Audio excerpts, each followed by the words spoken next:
So essentially what we expect is, in this case, with the PGPM-X program and the way the specializations are organized,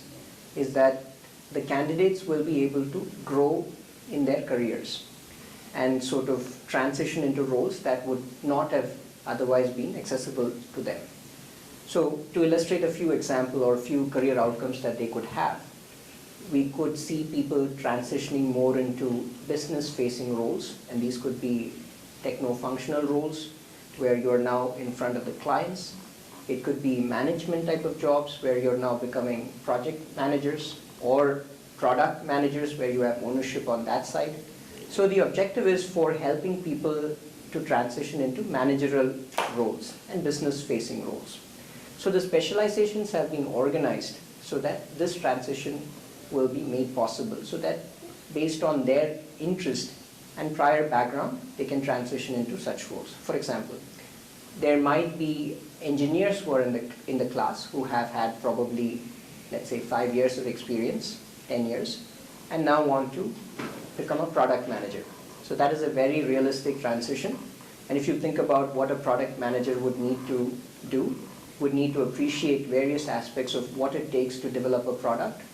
to get insight from customers as to how to position it, what is it that would sell,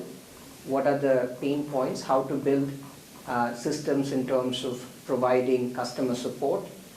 All of that rolls into what a product manager would do in terms of managing teams of engineers, sticking to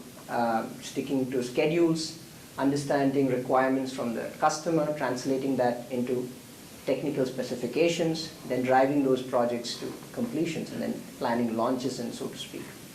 So we would try to ensure that all of this would get rolled into what a product management specialization would look like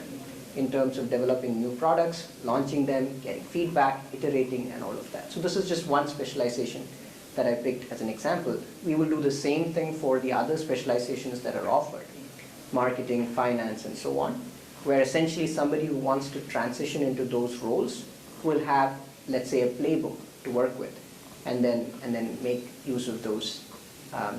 opportunities. One additional aspect to it is that we have a capstone project. So with the capstone project, they will have an opportunity to,